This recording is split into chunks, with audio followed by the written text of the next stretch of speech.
3 साल के लंबे इंतजार के बाद अब वो पल आ गया है जिसका लाखों छात्रों को बेसब्री से इंतजार था। हरियाणा में ग्रुप सी की भर्ती के लिए कॉमन एलिजिबिलिटी टेस्ट एक बार फिर दस्तक दे चुका है। 26 और 27 जुलाई को प्रदेश भर में 1338 सेंटरों पर 4 शिफ्टों में ये एग्जाम होगा। प्रदेश भर में लगभग 13,47,000 से अधिक परीक्षार्थी पेपर देने जाएंगे। इस एग्जाम को लेकर सरकार की ओर से तैयारियां पूरी कर ली गई हैं।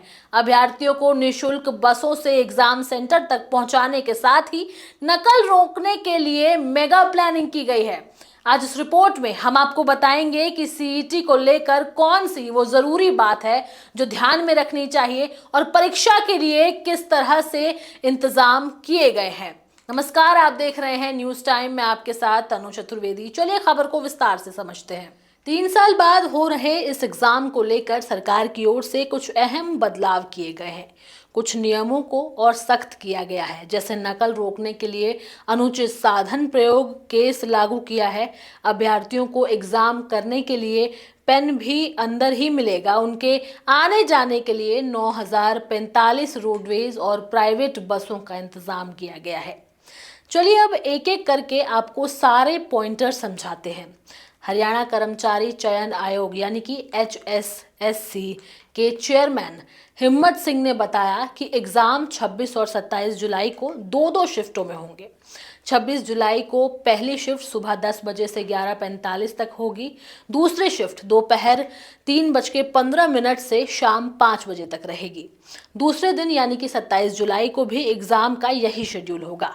HSSC की हिदायत के मुताबिक अभ्यर्थियों को एग्जाम शुरू होने से 1 घंटे पहले परीक्षा केंद्र में आने को कहा है। हालांकि एक्सपर्ट्स की राय है कि एग्जाम टाइम से 2 घंटे पहले परीक्षा केंद्र पहुंचे ताकि कोई अफरा तफरी ना हो।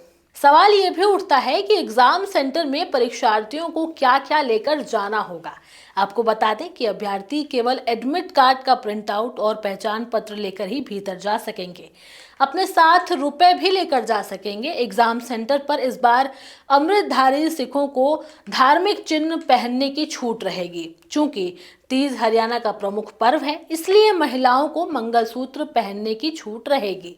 लेकिन इस एग्जाम सेंटर में पेन, पेपर या पेंसिल लेकर नहीं जाना है। आयोग की ओर से पेन उपलब्ध कराया जाएगा। हर एग्जाम हॉल में अनिवार्य रूप से घड़ी लगाई जाएगी, इसलिए हाथ में घड़ी पहनकर ना जाएं, क्योंकि इसकी अनुमति नहीं दी जाएगी।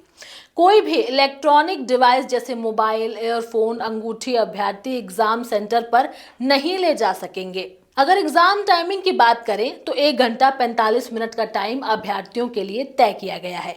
प्रश्न ऑब्जेक्टिव टाइप के होंगे। एग्जाम पूरी तरह से OMR बेस्ड होगा। इसके साथ ही ये भी जानकारी सामने आ रही है कि फिक्स टाइम पूरा होने के बाद अभ्यर्थियों को बचे हुए सवालों को हल करने के लिए अब कोई भी अतिरिक्त टाइम नहीं दिया जाएगा। एग्जाम ऑनलाइन आयोजित किया जाएगा। इसमें 100 प्रश्न होंगे, प्रत्येक के 4 विकल्प होंगे। कोई नेगेटिव मार्किंग नहीं होगी, लेकिन यदि आप किसी प्रश्न का उत्तर नहीं देना चाहते हैं तो आपको 5वें गोले को भरना होगा, वरना 0.95 नंबर काट लिए जाएंगे। चलिए अब बताते हैं कि नकल को रोकने के लिए किस तरह के पुख्ता इंतजाम किए गए हैं। दरअसल संवेदनशील केंद्रों पर इंटरनेट बंद करवाने की बात कही गई है। इसके अलावा नकल करने वाले पर पहली बार अनुचित साधन प्रयोग का केस बनेगा।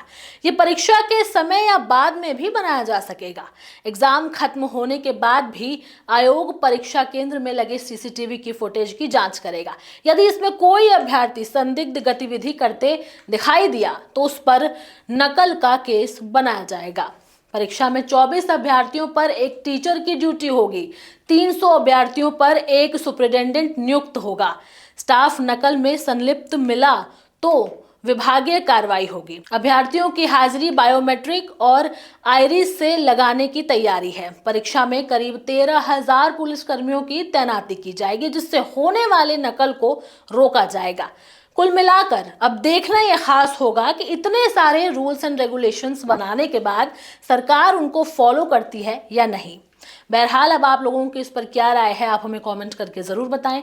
हमारे चैनल न्यूज टाइम को सब्सक्राइब करें, लाइक करें और शेयर करना ना भूलें। नमस्कार।